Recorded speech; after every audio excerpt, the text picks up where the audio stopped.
Welcome back, everybody, to the Glory Rates podcast. It's your boy Don Benito, and today I have a few things that I want to discuss. They kind of made me feel some type of way. You know what I'm saying? They made me feel some type of way. And one of the topics that made me feel some type of way is this Kobbie contract talks. It's one of them. We're gonna be talking about the injuries. We're playing. It's game day. But there are a couple of injuries, and Ruben Amorim has mentioned them in his press conference. We're going to be talking about how the media just taking a piss on Manchester United. People see the things that are happening in Manchester United, but refuse to acknowledge them. They just want us to remain where we are so that we can so that they can continue having stories to come for the mighty Manchester United that was once a great club but now has fallen. And I feel like that's what they're preparing themselves for. Then Antony speaks out, or Antony's representatives speak out for him about what is happening. I'm gonna say something about that. I actually didn't like his move, but anyway, we'll discuss it. And yeah, we're gonna be talking about the Glinios, like the movement, like the 1958. Like, we're gonna be discussing all of that. So please sit tight, grab your popcorn or your coffee or your juice, sit down and listen to Don Benito. Let's go. Right. So now, Kobbie Mainoo, it came out yesterday or a couple of days now that Kobbie Mainoo is in contract talks with Manchester United. And it seems, well, I don't know exactly, because we're still waiting to find out more about what they were saying, or maybe more information, or if there's going to be any progression in the contract talks. But as it stands, it appears that Kobbie Mainoo and his representatives have been communicating with Manchester United, and they believe that his salary should be 180,000 a week, which I understand, because because he's just broke into the first team and he's an England starter or international, so his salary needs to reflect that. Now, I don't know what you guys think about this situation, but for me, something's fishy, and I'll tell you why. Ahmad just had his contract extension. Ahmad's contract extension, or whatever it is, his new salary ended up being 100K a week flat. I don't know what he was getting before. I think he was getting 20 or 40. I forgot. But then his improved contract, or his improved salary, was 100K on the dot. Kobbie Mainoo, this is not the first time we're hearing about him asking for such a high wage demand. I don't know if you guys, the first time that it came out, we had 200,000. And I thought Kobbie Mainoo was taking a piss. And I still think he's taking a piss asking for 180. Because when you think about what he has done at the club, he has done nothing. He's a good player, generational talent, but he has done nothing. He has done fuck all. So for him to get that salary makes no sense at all. It makes no sense. Academy kid just spent like 2 years or 2.5, or a year and a half or 2 years flat, and then he gets such a bumper. And his time on the pitch has not been that. I mean, Kobbie, don't get me wrong, Kobbie Mainoo has been brilliant for us. But hey, easy. Like, our whole team has been a disaster. Not everybody has been at their level that they should be. You could say, except maybe for Ahmad, Bruno here and there, and the defenders. But you understand what I'm saying. So I never understood why Kobbie Mainoo was asking for such a high wage. I actually started even getting angry. Do you understand? I started getting pissed off, because I'm like, this is now bullshit. Because with everything that's going on in the club, surely these agents of these players understand that the money is tight, first of all, and that they can't just be demanding crazy wage bills. Like, we are trying to have a cap. Do you understand? So I don't understand why, if this is true, why Kobbie Mainoo wants that much. I actually do not endorse it. I actually don't agree that he should get 180,000 a week. Because if you think about it right now, he's injured. We need midfielders and he's injured. Are you telling me that we're gonna be giving high wages to these players that are just injury prone every now and then? No chance. No chance. Now, the flip side to this whole situation is I have been watching Ineos and the Glazers and the way they've been moving. Something feels off. Something is fishy. I feel that, and don't get me wrong, this is just how I'm thinking because I actually feel this. I feel this thing was leaked in the sense that you leak it out there, you gauge how the fans are going to receive the news. You know what I'm saying? And then the Ineos and the Glazers have like a backbone or have got like something to sit on because they're like, listen, this guy wanted this amount of money. We failed to come to an agreement. That is why we decided to sell him. Because I have this feeling that they are priming Kobbie to sell. They are priming to sell him. They're getting ready to sell him. And because he's pure profit. He's pure profit. The money that we will get from the sale of Kobbie Mainoo goes directly back into the squad, which means that these guys can now buy players that they need. Ruben Amorim can spend. And now, this is what I'm thinking because the way I don't trust Ineos and the Glazers now, I don't trust everything that just comes out there. Especially like this Kobbie Mainoo situation. I got the sense that Kobbie Mainoo was a humble kid, a kid that just wants to play ball. You know, he had the very famous line saying that, listen, that picture will be iconic if we did something. You know, I don't see Kobbie Mainoo as that kid that wants money, that's power, that money hungry. And, you know, I see it in Garnacho, but I don't see it in Kobbie. So this story for Kobbie has me on edge and has me thinking that there's ulterior motives to this story. I don't believe that Ineos will give Kobbie Mainoo 108. I don't believe they'll give him the 200 that he initially asked.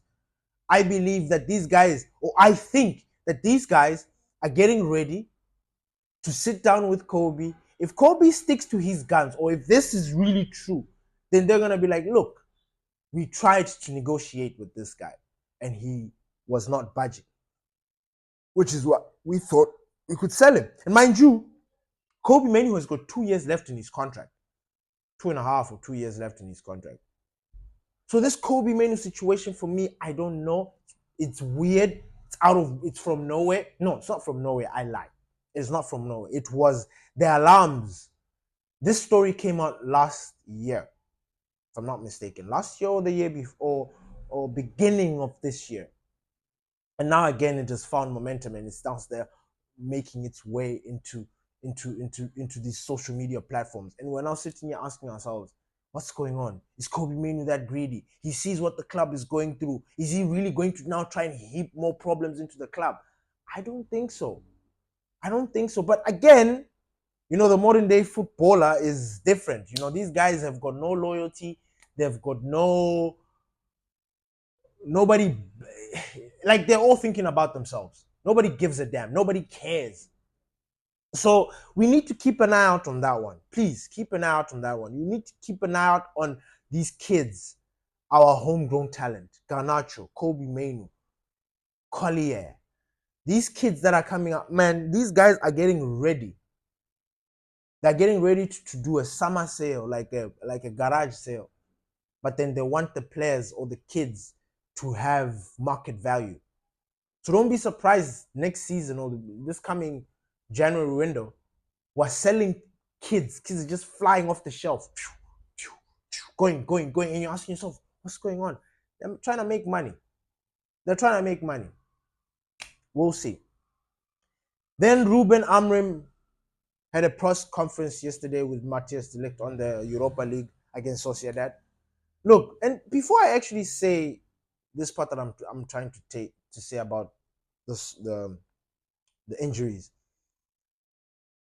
can I just say that Real Sociedad is not the big bad wolf? They're not scary. I've been watching them. I watch La Liga a lot because I support Barcelona. But I watched the previous game against Barcelona. They were not particularly good. They were just sitting in and just hoping for the best. Now, I'm not saying that we are on the same level as Barcelona. Don't get me wrong. Oh my God. Barcelona is levels above us. But again, that still doesn't mean that Sociedad will not give us a run for our money. Because we have shown continuously this season that any mid-table team in any league can give us a run. And Sociedad is a mid-table team in La Liga. They are not, like this season, they're not particularly good, but they've got very good individual players. You know, they've got Take Kubo, they've got Oriathabal, they've got Zubamendi, they've got players that can hurt you when they want to. But I don't know if at the current state, like at the moment, I don't know if they're a team. So now I say this because we can take advantage of it. But again, you just don't know what's going to come out from our team. You understand? Like our team is all right, but and I find myself in so many times when we watch these games that I ask myself, why are these players putting themselves through this unnecessary hard work? Just put these guys to bed and then you can relax and do whatever it is that you want to do. But they make their job so difficult, you know? We concede and then we have to gather ourselves again, you know, dig deep, fight again, like, and then come back. Like, why? Why do we have to do that? It's unnecessary. It puts the fans on edge. It makes you guys, your confidence in the way you guys want to play, it makes it fluctuate. Because you guys, when you concede, that first 10 minutes or 5 minutes of you guys conceding, your heads are down. It takes like a spark from I don't know where, for you guys to just all of a sudden wake up and then realize that you guys are still playing a game and that you need to win it. So Manchester United, in as much as I'm saying that Real Sociedad are not particularly good this season, we might just struggle against them as Manchester United because of everything that has been happening this season. Do you understand what I'm saying? It is difficult for us to predict. I think we'll win. Maybe like a 2-1. I'm predicting a 2-1. But even on the app, I predicted a 2-1. 2-1 or a 3-1. But it was not a very confident one. It was a supporters one. It was a biased one. It was a Man United supporter one. Like, why would I put that I'm going to lose against this team? We've been unbeaten this season in the Europa League. Why do I think that we're going to lose against these guys? So I think we'll win. But again, if we lose, I'm not going to sit here and be like, I'm surprised. I'm not going to sit here and start, acting like, oh no, what happened? No, we have got serious issues. Anyway, with that being said, Ruben Amorim came out in the press conference and he mentioned that Urgate and Harry Maguire might not play or will not play. They picked up injuries, knocks from the previous game, and they will not be able to feature. That is a problem. I say that it is a problem because Urgate is missing injured again. We need to get another midfielder. Because first of all, Casemiro and Eriksen are done. Bruno is the only one that is there. Collier is back in training, but he's there. But when he's injured, it's a problem. We need another midfielder. Will that be in the budget? I don't know. But we need another midfielder because you know what's happening? Urgate picks up a lot of knocks. He's always out because of picking up something. Now, I don't know if it is because of the way he plays. It could be because that boy is a hard worker. That boy, oh, Manu Urgate, just running around clearing shit and tidying everything up. I get it. Gets kicked there and there. His tackling is very robust. I understand. But he needs help. Now, there's a player that you guys need to watch from your Sociedad, Zubamendi. Zubamendi has been tipped to go to Arsenal, Liverpool, wherever. He's some player that I wish Manchester United could also bring. Like if we had Zubamendi and Urgate in our midfield with Bruno.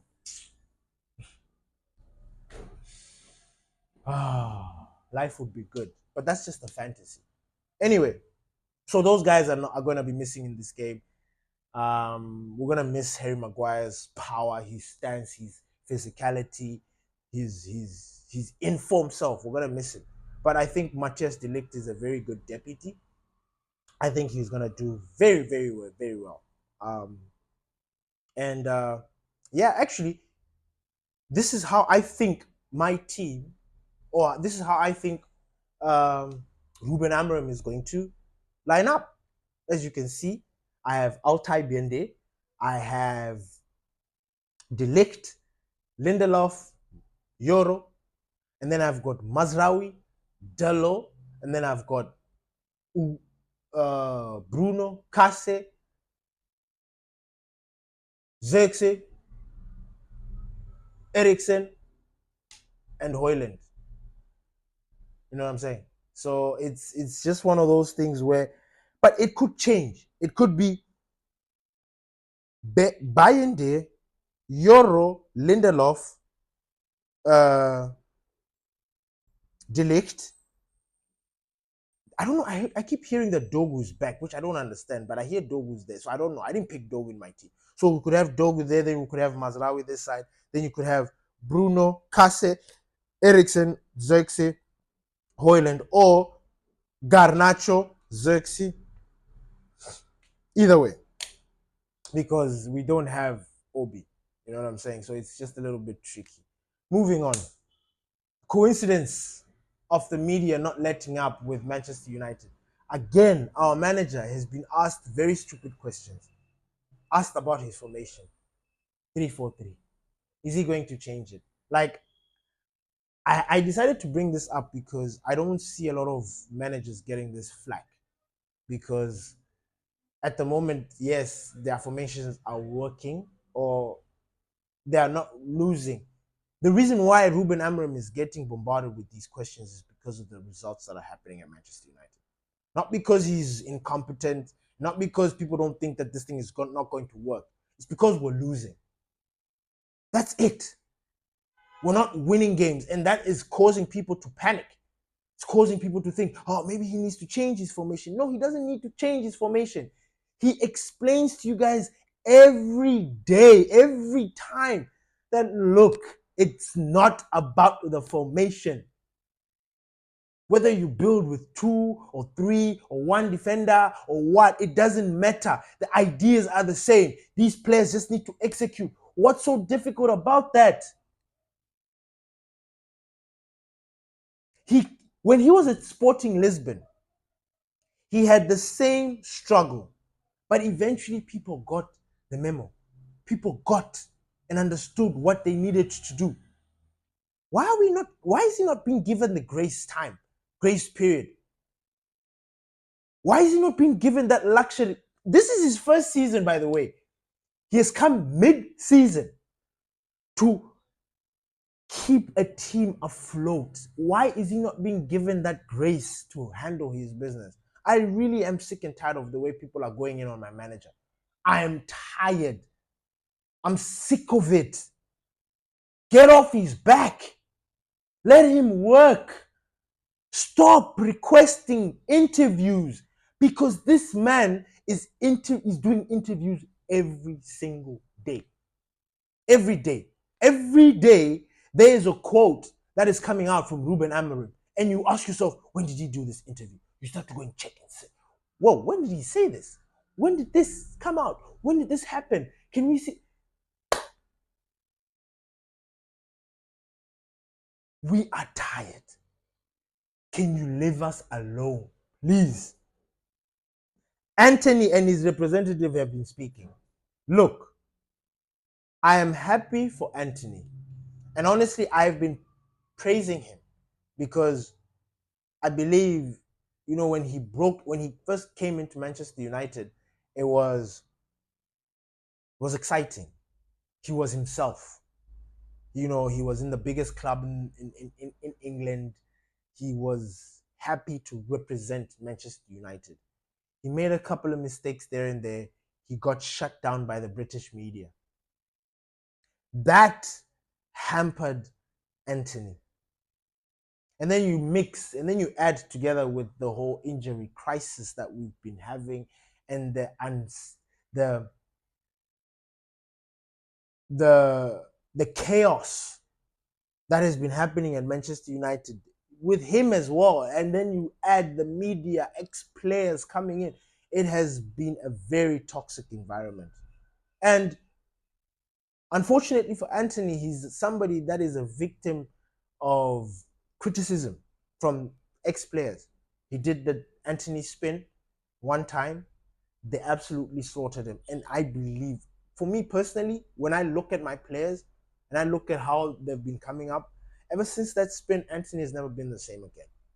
That's just my personal opinion.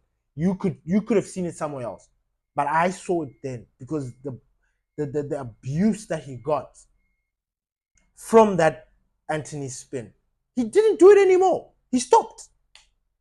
When was the last time did you see him do the spin again? In BETIS. Now, we need to understand circumstances. We need to understand the situations that we are in. Antony was sent to BETIS because, number one, he was down the pecking order when it came to the wingers. It's a simple fact. Number two, I don't think anybody thought that Ahmad was going to get injured. So they thought that since Ahmad is going to be here doing the business, he's the only one that's doing the business here. You know what I'm saying? What's the point of having big man? But again, also when I think about that and I say it out loud, it's actually kind of dumb because I didn't agree with getting rid of the Rashfords and all those guys without replacing them. And that shit came back to bite us because of the injury to Ahmad.